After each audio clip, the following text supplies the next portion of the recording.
Welcome to your sleep story. I'm so glad you're here tonight. Whatever this day was, however long it felt, however much it held, it is behind you now. Completely behind you. You made it through, and that is everything. So let's begin. Before I take you anywhere tonight, I want to count you down from 10 to 1. And as I count, I want you to allow yourself to sink just a little deeper into wherever you are right now. Feel the weight of your body. Feel what is beneath you, holding you. And with each number, just let go a little more. 10. Allow your eyes to close. Gently, completely. There is nothing you need to see right now. 9. Feel your shoulders and let them drop as far as they want to go. 8. A slow breath in through the nose. 7. And all the way out. 6. Your hands. Feel them opening. Whatever you've been holding today, you can put it down now. 5. Your jaw is soft. Your face is soft. 4. Your legs are heavy, warm. 3. You're drifting, not asleep yet, but moving that way. 2. The day is behind you, completely and entirely behind you. 1. And now, tonight's sleep story, the relaxation. Before we go anywhere, I want to stay here with you for a moment. Just here, just now, because this moment, this exact moment right now, where you are lying in the quiet, deserves a little attention, a little kindness. Take a breath in for me, from the very bottom of the belly. Good, and let it go. And as you breathe out, I want you to imagine that everything you were carrying today, every worry, every unfinished thought, every heavy thing is just leaving with that breath, just drifting away. You don't have to solve anything tonight. You don't have to figure anything out. You don't have to be anything other than exactly what you are right now. A person who deserves rest. A person who deserves sleep. Because you do. You really do. Whatever happened today, whatever was hard, whatever felt heavy, you made it through. You are here. And that is enough. That is more than enough. You are safe. And you are here. Bring your awareness gently to your feet now. Just notice them and allow them to soften. The toes uncurling, the arches releasing. All the small held tension of the day simply letting go. Let that softness travel upward, through the calves, through the knees, the thighs. All of it warm, all of it heavy, all of it resting now. Your lower back, your hips. Allow yourself to feel the surface beneath you taking your weight completely, fully. You don't have to hold yourself up anymore. The earth has you. The forest has you. The belly soft. The chest soft. The heart beating steadily as it always has, as it always will.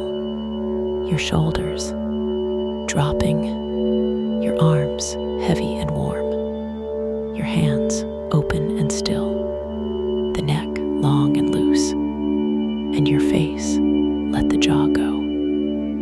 Let the forehead smooth. Let the eyes be completely still behind their lids.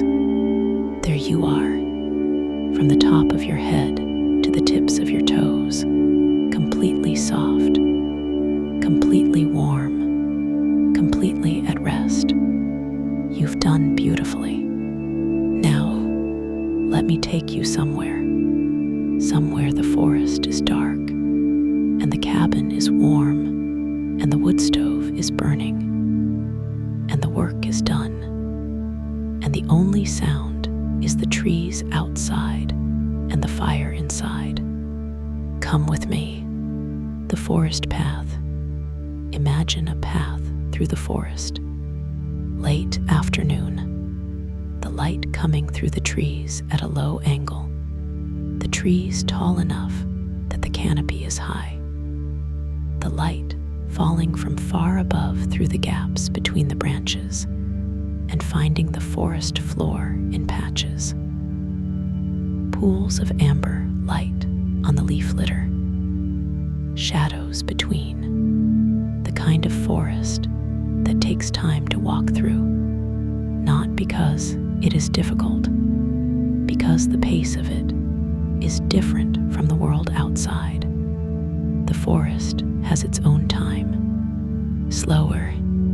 The smell of it, resin and leaf mold, and the particular damp smell of old forest, the accumulation of centuries of falling leaves and decomposing wood, and the organisms that live in all of that. A deep smell, a brown smell, the smell of the forest floor, which is itself a world. A path winds through it, warned, the path of someone who has walked it many times. The same feet, the same route, the path knowing the way by the wearing of it. The trees leaning slightly away on either side, where they have grown away from the passage of the person who always comes this way. The cabin at the end of the path.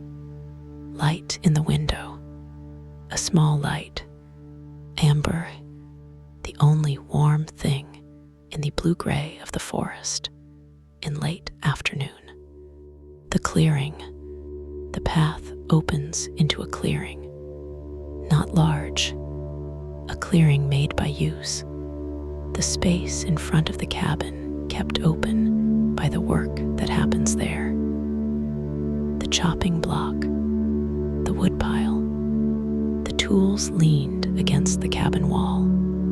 The cabin, log built, the logs of it old and dark with weather and years. The gaps between them chinked with the pale gray of the chinking material. The roof of wooden shingles, slightly mossy at the edges. A stone chimney. From the chimney, smoke, a thin thread of it, pale gray, rising straight up in the still air of the clearing. The stove is going. The cabin is warm inside. The chopping block, in the center of the clearing, the round section of a large tree, its surface deeply marked by the axe, the grain of the wood visible in the marks. Around it on the ground, the chips of wood, white and fresh, the evidence of today's work. The axe leaned against the block, the head of it dark with use, the handle worn smooth, the work done. Ediviardi. His name is Edvard. He is inside. You see him through the window as you approach. A large man, broad-shouldered, moving about the cabin's interior, setting something on the stove, his back to the window. He is 56 years old. He has been a woodcutter in this forest for 29 years. Before that, other things. He worked in a factory for a time. He tried the city. Neither suited him. He came to the forest the way some people come to the things that suit them, not by planning, but by exhaustion with everything else. A relative had the cabin. Edvard came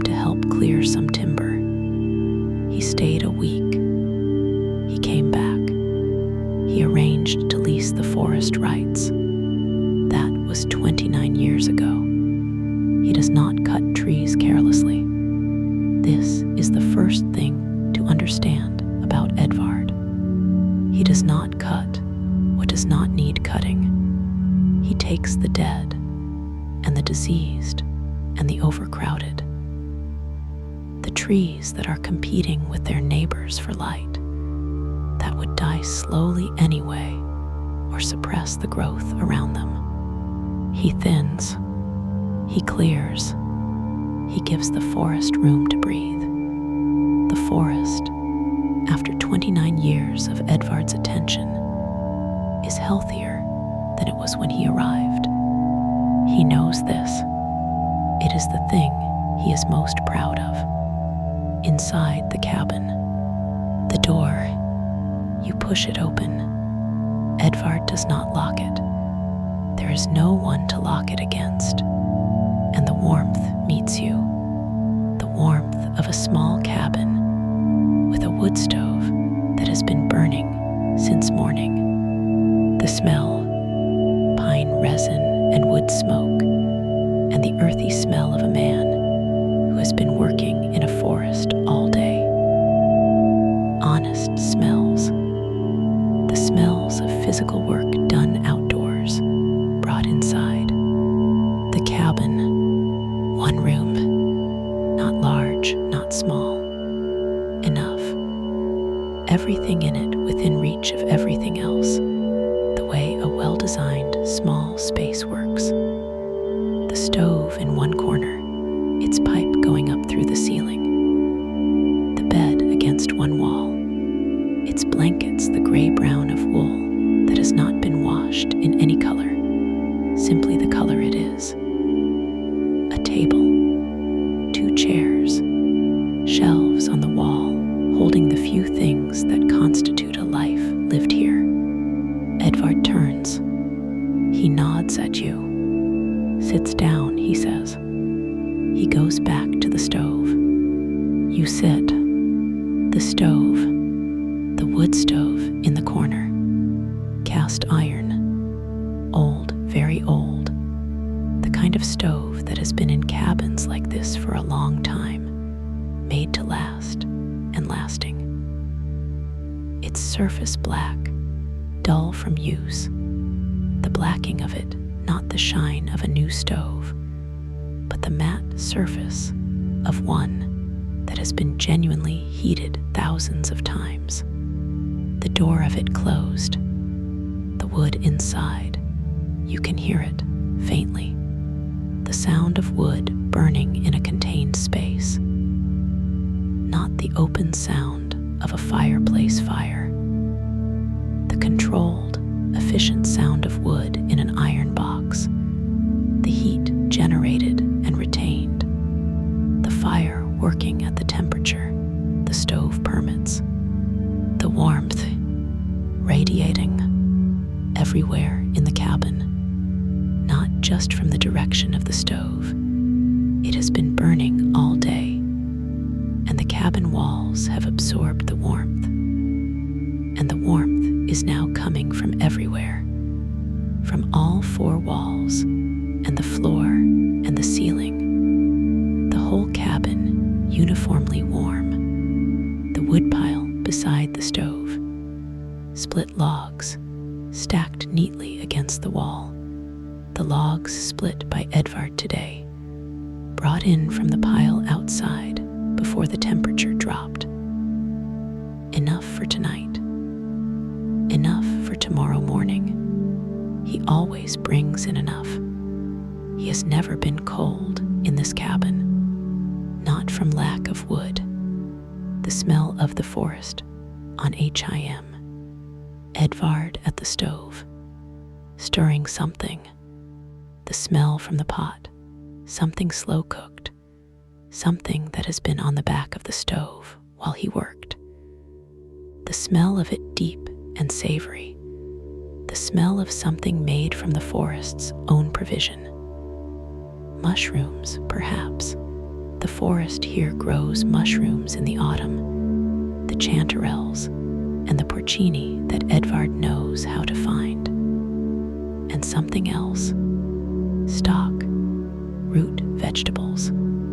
The smell of a simple meal, made here, from this place, for this evening, and the smell of him of Edvard, the smell of someone who has been outdoors all day in a forest, pine resin on his coat, which he has hung by the door, the smell of sawdust on his hands, in his hair, the fine particles of it that settle into everything when you work with wood all day, the forest on him. He carries it inside, the cabin smelling of both, the warmth of the stove and the smell of the forest that has come in with the man who spent the day in it, the inside and the outside not entirely separate, the cabin permeable, holding both,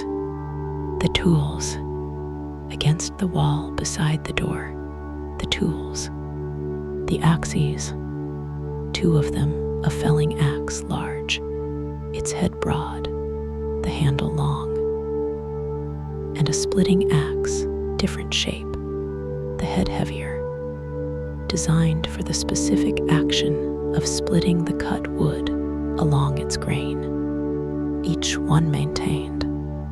This is not decorative. The axe that is not maintained is dangerous. A loose head, a damaged edge. These things cause accidents in the forest. Edvard sharpens his axes every few days. He checks the handles. He stores them correctly. The heads covered when not in use. The handles checked for cracks. The care that experienced forest workers give to their tools is the care of people who have seen what happens when the care is absent. The tools maintained, the work done safely, 29 years without serious injury. He does not speak about this, but he knows, and the maintained tools on the wall know it.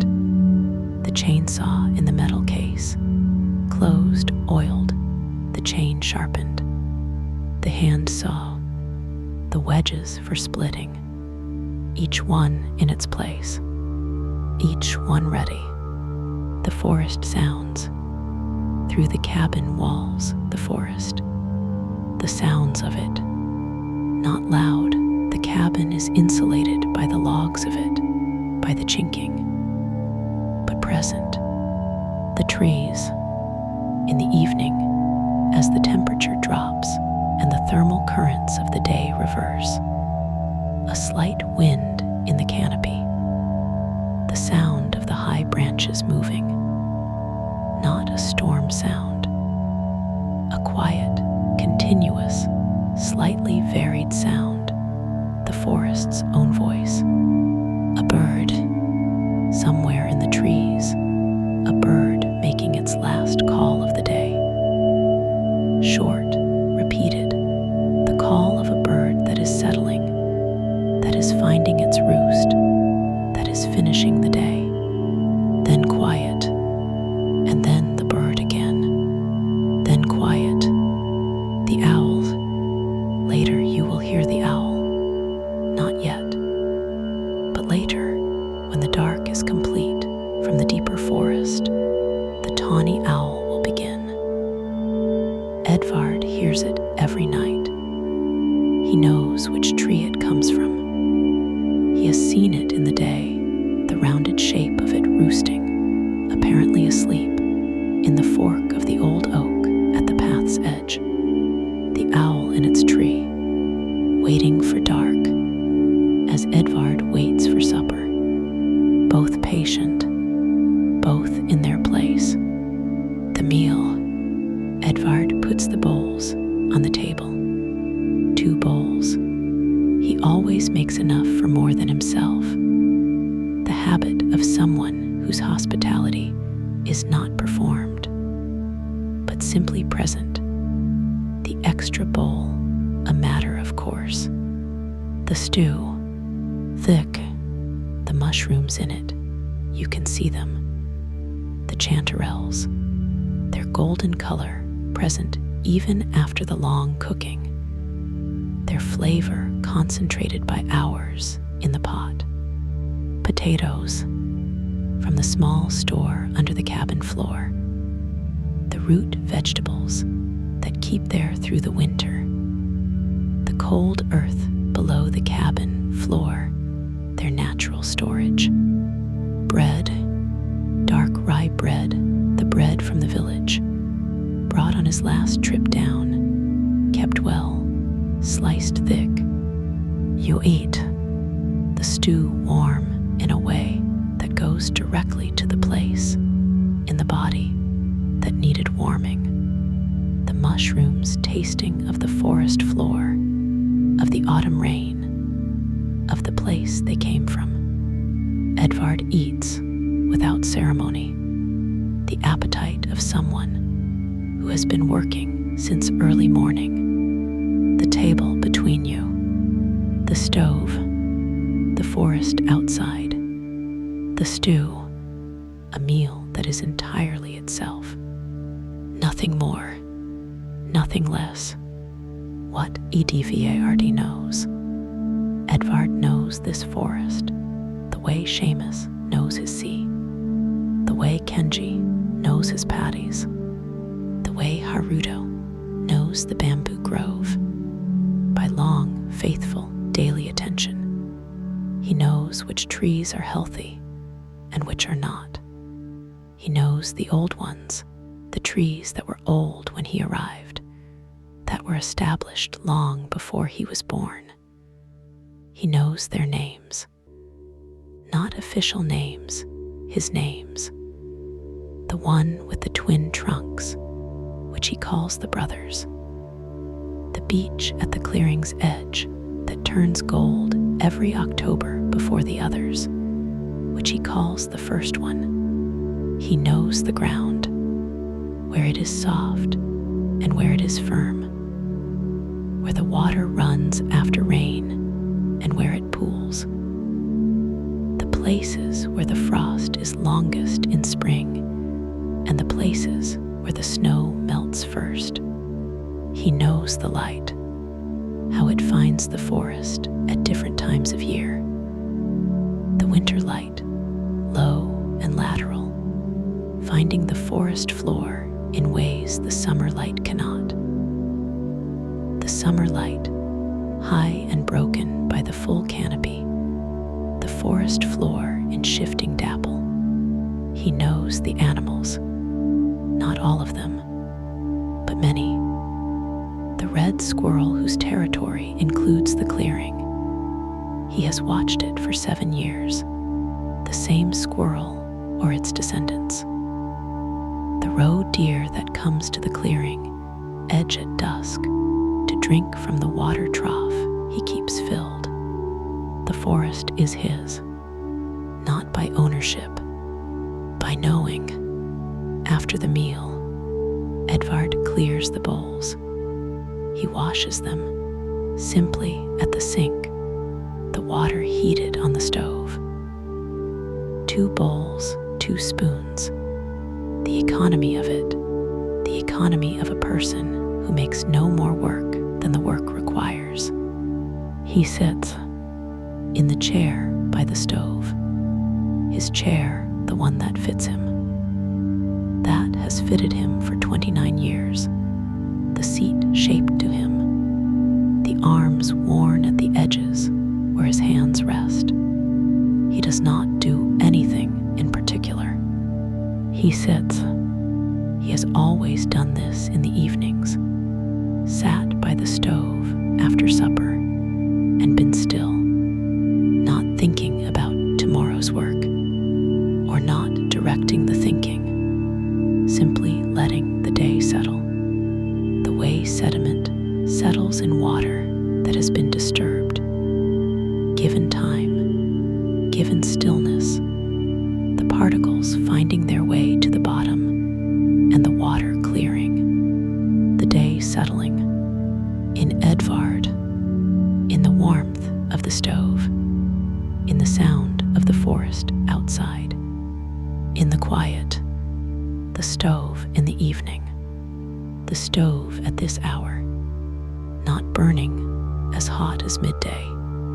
The fire in it fed less, the evening fire, the fire that will warm the cabin through the night without consuming more wood than needed. Edvard knows this fire, the amount of wood required, the venting setting, the temperature the stove reaches and holds through the coldest hours of the night. He has never woken to a cold cabin. He has always woken to warmth. Not luck, knowledge, the knowledge of someone who has tended this stove for 29 winters and knows its character the way Joe knows the clocks, the warmth it produces at this setting, the duration of it, the morning temperature when he opens his eyes. He tends it now, opens the door, the brief brightness of the fire inside, the warmth flaring outward. He adds a log, a specific log selected from the pile earlier, the denser wood, the wood that burns longer. He closes the door. The stove settles. The warmth continues. The cabin continues. The window, 18 night.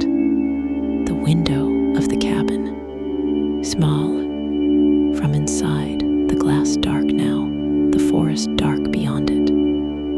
The window, not a view at night, but a mirror. The interior of the cabin reflected. The stove, the table, Edvard in his chair, and the forest, invisible but present. He knows it is there. He can hear it, the trees, the faint wind, the occasional creak of a large branch.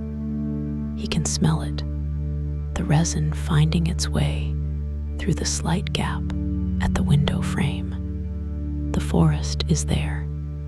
He doesn't need to see it.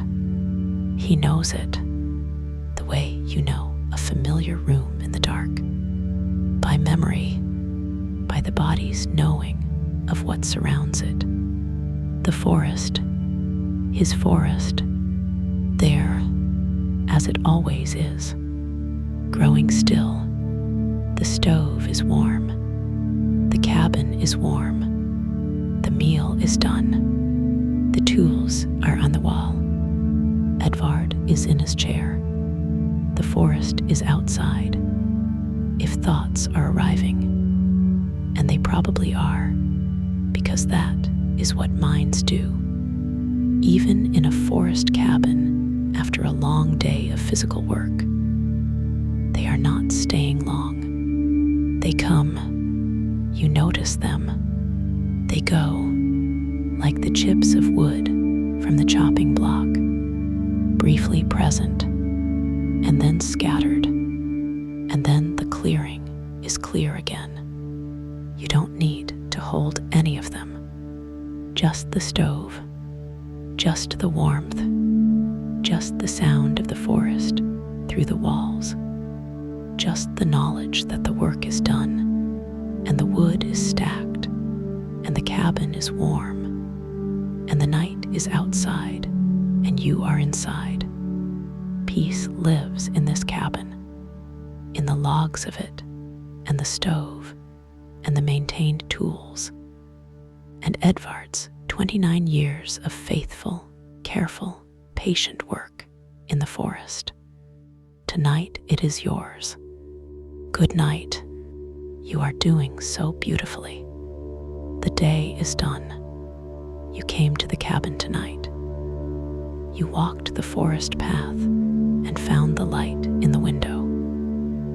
You sat at the table with Edvard and ate the mushroom stew. You sat by the stove in the evening warmth. You listened to the forest through the walls. The cabin received you, as forest cabins receive people who come to them, needing the particular rest that only comes from a place where the work is honest, and the warmth is earned, and the quiet is real. Carry it with you on the complicated days. The days when everything feels unnecessary and tangled and removed from what matters. Remember this cabin. Remember the smell of pine resin and wood smoke and mushroom stew. Remember Edvard sitting in his chair, the day settling in him. Remember that somewhere right now, in a forest somewhere, a wood stove is burning. A woodpile is stacked beside it. The tools are maintained on the wall. The day's work is done, and the forest is outside. Patient, old, holding everything. You know the way here now. But tonight, you are already here. The stove is warm. The cabin is quiet. The forest is outside. Sleep now, deeply, completely. You deserve every pine-scented, stove-warmed, forest-held, wood-smoke-dark, work-done moment of this rest. Every single one. Good night. Sleep well. The cabin through the night. The stove through the night. The stove burns through the night. Lower now. The log Edvard added before bed. The dense wood. The hardwood that burns slowly. The wood that is still giving its heat at 3 in the morning is doing its work. The cabin temperature dropping very slightly through the night as the log burns down. Not cold, never cold. Edvard set the vent correctly. He always sets the vent correctly. At 3 in the morning, the cabin is several degrees cooler than at 9, but still warm. Warm enough for the heavy blanket he sleeps under to be more than sufficient. The stove glowing, just the coals now, deep in the firebox. Orange, the familiar orange of coals that have been burning long enough to be dense and steady. The stove ticking occasionally, the iron contracting very slightly as the temperature varies. A sound Edvard has heard 10,000 times. In the night, in the warm, the stove doing what it was made to do, what the forest does at night. The forest at night, it does not sleep, or it does not sleep in the way that animals sleep. It is not unconscious. It is not resting from awareness, but its pace changes. The photosynthesis stops without light. The leaves cannot do their work. The stomata close. The gas exchange that happens in the day ceases, but other things continue. The roots extending through the soil. The mycorrhizal network, the same network that connects the bamboo in Haruto's grove, that connects Isabel's lavender to the soil, the fungal network that connects the forest's trees. Through this network, at night, nutrients continue to move. Signals continue to pass. The forest is one, as the bamboo grove is one, as the bamboo grove knows what happens to its parts. The forest knows, in the slow, chemical, completely non-conscious way of a connected living system. The trees Edvard tends, the ones he has given room, the ones he has released from the competition of their overcrowded neighbors. They are connected to the trees around them. They share, the healthy ones supporting the stressed ones, the old ones feeding the young. Through the network, in the dark, through the night, The owl. The owl is hunting. The tawny owl from the old oak at the path's edge. It left its roost at dark, as it always does, and now it is working the forest. Silently. This is the thing about owls in flight, the absolute silence of it. The wing feathers adapted to eliminate sound. The leading edge of the primary feathers serrated, breaking up the turbulence that in other birds creates the sound of flight. The owl passes overhead. You would not hear it. You would not know it had passed. Only the prey knows. Sometimes, the owl is hunting the small mammals that move through the leaf litter at night. The wood mice, the bank voles, the shrews. They too are doing what they do at night. Eating, moving, living the lives. They live in the hours that are theirs. The forest at night, full of this. The invisible life. The life that Edvard moves through in the day, without seeing most of it, but knowing it is there. It is always there. The forest full, always full. Edvard's hands in the night. He sleeps on his back, the sleep of a man whose body has been used all day, whose muscles know exactly what rest means after genuine labor. His hands beside him, open, the hands of someone who works with them, not desk hands, forest hands. The calluses at the base of each finger, where the axe handle and the saw handle and the tools press. The roughness of the palms, the small cuts and the old scars, the white lines of healed cuts, the occupational record of 29 years of working with sharp things in a forest. The hands at rest, open, the way hands open in sleep that have been holding something all day. Letting go as you let go, as everyone lets go in the deep rest of a body that has done what it was built to do. Edvard's hands, the forest in them, at rest, the woodpile outside, against the side of the cabin, stacked by Edvard over weeks. The logs split and stacked, each layer perpendicular to the one below. The whole structure solid enough to stand without support. The logs are not random. Edvard knows the wood.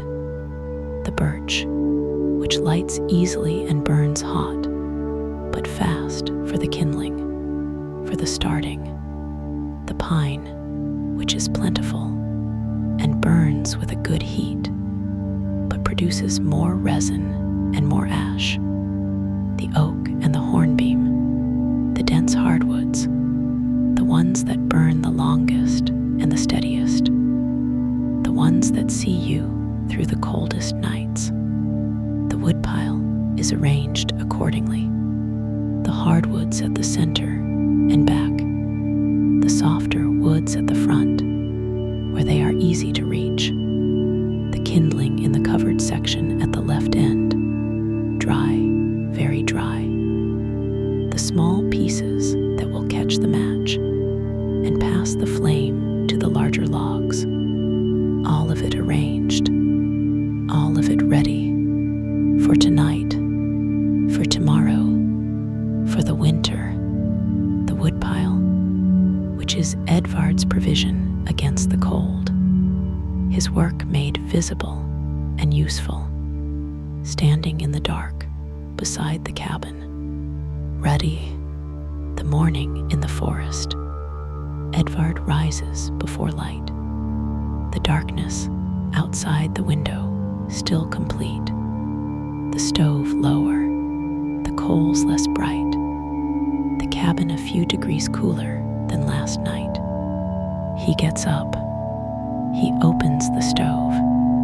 He adds the kindling first, the dry, small pieces, the flame catching immediately, the brightness of new fire in the dim cabin. Then the larger wood. Then the hardwood on top, the piece that will burn through the morning. The stove waking up, the cabin warming. He puts the kettle on. He dresses. The clothes he has laid out the night before, the heavy wool shirt, the work trousers, the thick socks, the jacket by the door, the boots. He drinks his tea, quickly, standing. The day does not wait. The forest does not wait. The work that the forest needs, the thinning, the clearing, the trees that are ready to come down, is there. He finishes his tea. He takes his axe from the wall. He opens the door. The forest, dark still, the light just beginning at the eastern edge of the sky. Cold, the smell of it, pine and frost, and the deep smell of the forest floor. He breathes it, and he goes in. The stove is burning low. The cabin is warm. The tools are on the wall. The woodpile is stacked. The owl is in the forest. The mycorrhizal network is moving. The wood mice are in the leaf litter. The brothers stand in their clearing. The first one is dark until October. The roe deer will come at dawn. Edvard is sleeping, his hands open, the forest on them, the forest around the cabin, patient, old, holding everything, as it has always held everything. And you are sleeping, deeply, completely, peacefully, in the woodcutter's cabin, in the dark forest, in the stove-warm dark, the work done, the wood stacked, the cabin held by the trees, and the trees held by each other, and all of it holding you. This is exactly where you should be. This is exactly what you deserve. Every pine-scented, stove-warmed, forest-held, wood-smoke-dark, work-done moment. Every single one. You are safe. You are held. You are at peace. Good night, dear friend. Sleep well. Sleep deeply. Good night, and